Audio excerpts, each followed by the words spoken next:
Un cordial saludo, bienvenidos. Espero que hayan descansado este fin de semana, que hayan podido dar respuesta a las preguntas que planteamos y se hayan podido identificar con algún personaje de Pedro o algunos personajes de Pedro. Pero así como muchas veces resulta difícil, mirarnos frente a otro personaje, o mirarnos frente al espejo y reaccionar con las situaciones que están pasando, así también así nos dificultan, hay lecturas que son difíciles de entender. En este segundo estudio que vamos a empezar precisamente con la segunda carta de Pedro, es un poco difícil. Muy pocos estudios se encuentran sobre ellas y hay algunos verdaderamente complejos. De hecho, la misma carta lo es. Pero estaba buscando un personaje con el cual comenzar. Y miré, obviamente están los personajes bíblicos, pero muchas veces nos volvemos insensibles. Decimos, pues como está en la Biblia, sí, el Señor lo protegió, el Señor lo guardó. Y a veces miramos la Biblia como algo distante y no aplicable a nuestra vida. También estoy mirando los grandes héroes de toda la historia de la iglesia.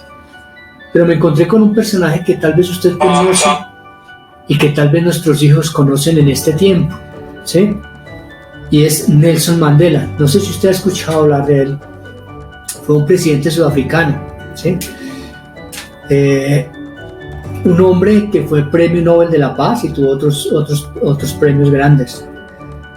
Murió en el año, a sus 95 años, en el año 2003 murió él. ¿Qué buscaba él? La justicia y la igualdad. Pero ¿qué me llamó la atención de este hombre? Si bien es cierto, es polémico. Usted puede mirar la biografía, hay unos que dicen que fue bueno, hay otros que dicen que son malos, estuvo envuelto, fue acusado por parte de su país como traidor. Pero ¿qué me gustó de este hombre? Hoy cuando nosotros miramos la política, la gran mayoría de políticos, después de ser políticos o ejerciendo su cargo, terminan en la cárcel por diferentes circunstancias. Pero este hombre, Nelson Mandela, fue condenado a cadena perpetua, ¿cierto? Pero por gestiones de algunos, duró 27 años en la cárcel. Vea esto, 27 años en la cárcel. Y salió de esa prisión para ser presidente. Muchos esperaban que cogiera a aquellos que lo habían metido a la cárcel y ese sector de ese pueblo y lo destruyera. Pero sin embargo, él fue presidente, buscaba la justicia, la paz y la igualdad, y llamó a aquellos que lo consideraban con su enemigo también a ser parte de un mejor país. ¿A qué nos lleva esto? Pues en estos tiempos de cuarentena, algunos le han llamado encierro, la pregunta es, ¿a qué vamos a salir después de este encierro? Si nosotros conocemos, y tal vez a las congregaciones han llevado algunas personas que se han convertido estando en la cárcel, que aceptaron a nuestro Señor Jesucristo y tal, pero realmente muchas veces no trascienden más. Pero este hombre, después de 27 años, llegó a ser presidente en unas situaciones difíciles. Es lo mismo que nos pregunto, ¿qué vamos a hacer nosotros ahora cuando esta cuarentena, todo esto del COVID termine? ¿A qué vamos a salir? ¿Qué vamos a hacer? ¿O para qué nos estamos preparando? Así como la vida de este hombre es compleja, hay detractores, hay unos que les gusta y otros que no. Asimismo también empieza Pedro su segunda carta. Básicamente en la primera carta nos dio muchas enseñanzas y esta segunda carta hay un acuerdo que se le escribe más o menos 2 o 3 años después de haber escrito la primera carta, ¿cierto? Esta segunda carta de Pedro también es polémica. ¿En qué sentido? En que fue una de las últimas cartas en ser aceptadas como del canon. Ojo con esto, ¿sí? Fue una de las más discutidas, ¿cierto? Y solo hasta el año 397 después de Cristo, en el canon en el Concilio de Cartago, fue aceptada y allí, a partir de ese año, se incluyeron los 27 libros en el Nuevo Testamento y se acepta la Biblia tal y como todo la tenemos en nuestros días de hoy, hasta nuestros días.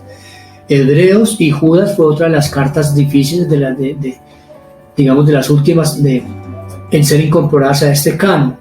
discutidas, mas no quiere decir que fueron desechadas de una vez, ¿cierto? Como muchos libros apócrifos y otros que no fueron de una vez, fueron desechadas. Estas fueron discutidas, pero finalmente ingresó esta carta. Y estaba mirando motivos por los cuales esta carta fue desechada, y hay varios. Y quería que recordáramos nosotros, bueno, hoy conocemos el teléfono, y tal vez nuestros hijos nacieron hoy con teléfonos celulares ya y con televisores ya modernos. Pero si nosotros llevamos a nuestros hijos o les comentamos, y cuando usted los puede llevar a un museo, mucho les hace ilógico cómo usted iba a levantar un teléfono de esos antiguos y hablar, ¿cierto? Les parece que eso era de la edad de piedra, y estamos hablando más o menos de hace 50 años. Es más, cuando los primeros teléfonos llegaron a las ciudades, solo los que tenían digamos, una economía solvente, los que podían tener un teléfono, y eran unas cosas. Pero ¿cuál es la historia de ese teléfono? ¿Dónde anda? Estaba también con los telégrafos, no sé si algunos se acuerdan, o los telegramas también, que era como lo más urgente, ¿cierto? Y aún en los pueblos, recuerdo, en la caseta donde había un teléfono, entraba una llamada y una señora estaba contestando ahí, y empezaban a llamar a fulano, a sutano, dígale a Perencejo que en 10 o 20 minutos que le vuelva a dar la llamada. O el Marconi era una forma rápida de los mensajes. ¿En qué se ha convertido eso hoy? Hoy tenemos la telefonía celular, y en la misma telefonía celular tenemos los mensajes de texto, como el WhatsApp y todas las redes sociales. Y aún teniendo esos teléfonos, pero tienen una misma línea, necesitan de una torre para funcionar. Si no hay torre, no funciona. Lo mismo pasa con las estufas.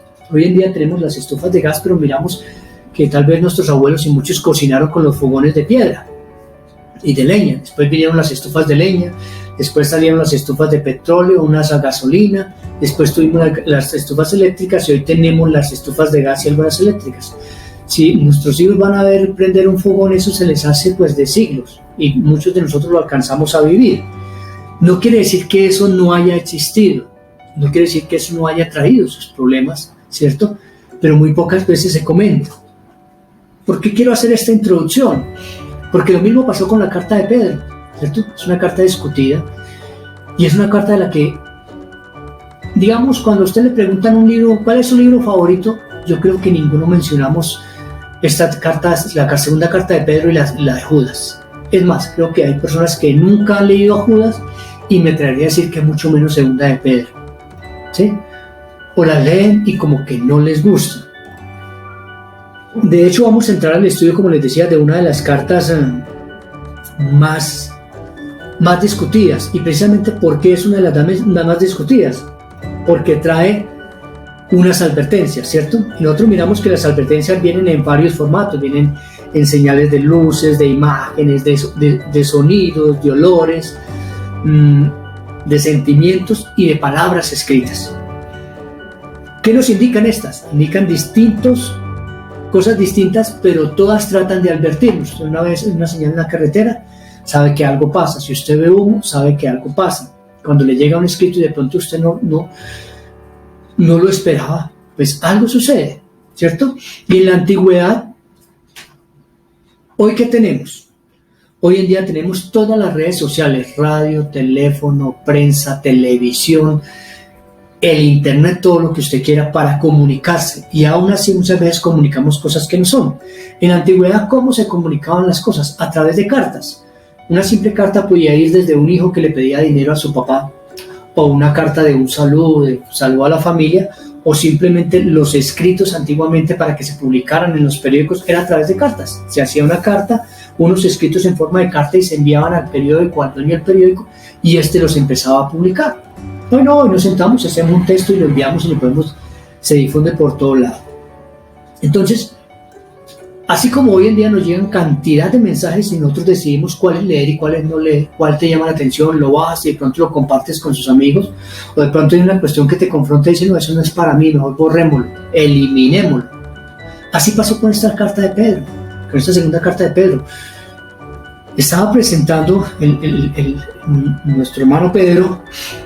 Recordemos que ya era anciano, ¿sí? Y ya se estaba por cumplir lo que el Señor le había dicho, que iba a morir. Y él tiene una preocupación. No es que él no quisiera morir, Él ya quería irse a su encuentro con Jesús, pero tenía una preocupación. ¿Qué iba a pasar con esa iglesia naciente? Recordemos que las iglesias, hablábamos después del Señor Jesucristo, murió más o menos en el año 33. ¿Sí? Bueno, murió el Señor Jesucristo en el año 33 y ahí empieza a nacer la iglesia. Bueno, en este día vamos a dejar hasta aquí y continuaremos el día de mañana con la parte de la introducción y miraremos si podemos comenzar ya con el principio. Que tengan un excelente día. La gracia y el amor de Dios esté con todos nosotros. Gracias.